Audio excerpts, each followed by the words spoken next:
I still remember that day. It feels like it's been forever since then, though it couldn't have been more than a few months ago. The day I first laid eyes on that accursed book. There was a storm that night, and a heavy one too. I was sitting in my living room, enjoying a cup of tea and watching the rain outside as the thunder cracked and the lightning split the night sky. The fire crackled in the background, spreading its warmth throughout the room. Suddenly, there came a knock at the front door. Wondering who could be calling on me at such a late hour, and for what purpose, I slowly rose from my chair, walked to the front door, and opened it. A man stood on the outside. No, man is not the right word to describe it. The thing that stood before me. He had the shape of a man, true, but there was something wrong about him.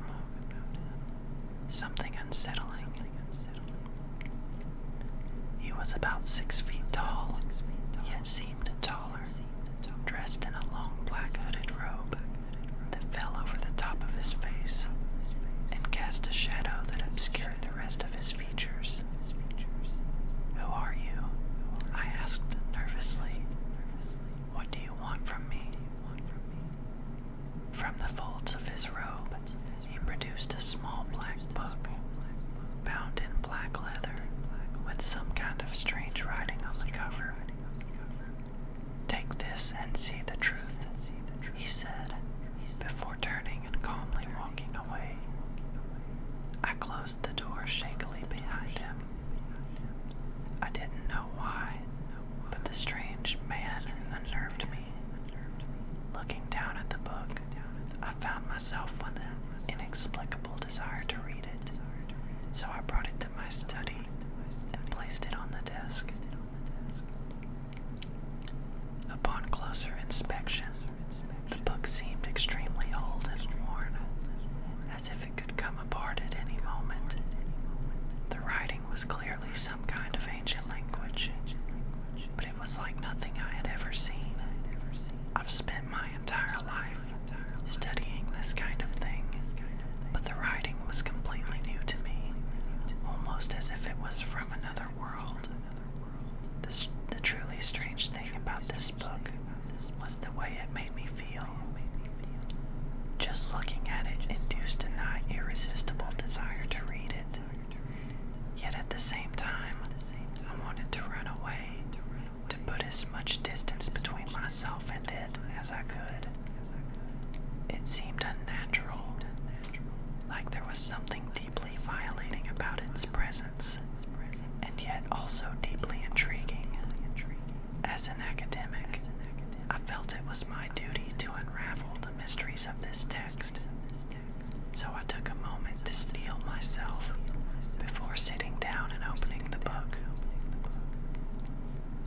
The first page had the same writing that was inscribed on the cover, but as I looked, the most extraordinary thing happened. The strange writing rearranged itself into English right before my eyes. It showed the book's title, which simply read, "The Truth." There was no credited author and no other information, just the truth. All my reservations vanished. I had to know what was written in this book.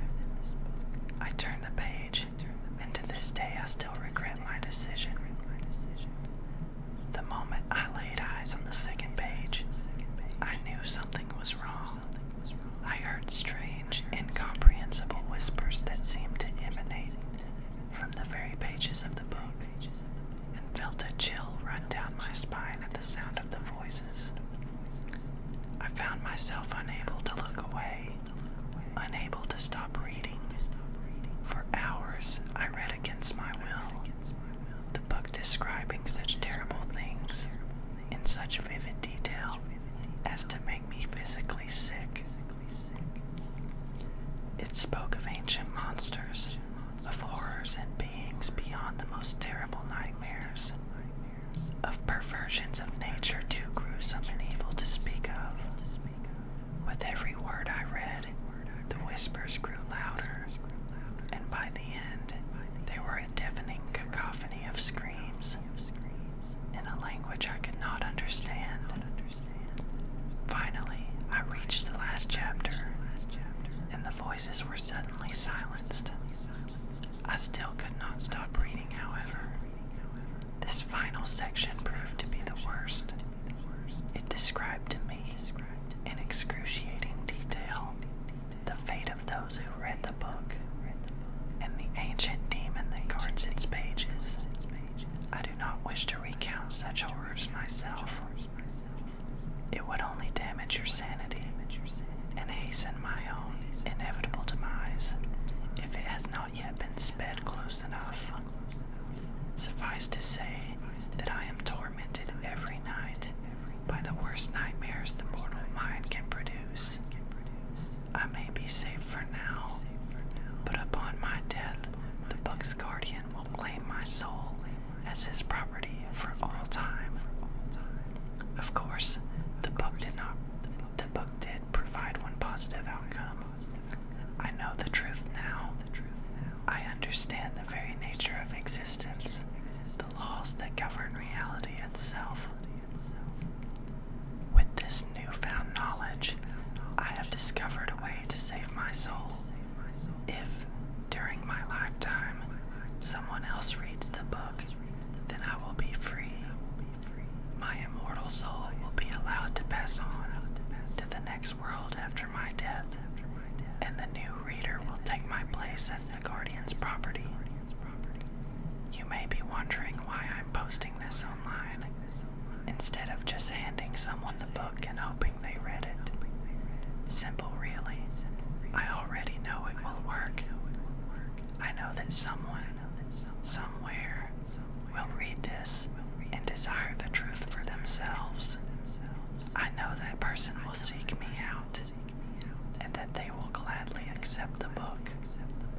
I know that person's fate too, but I won't spoil it for you.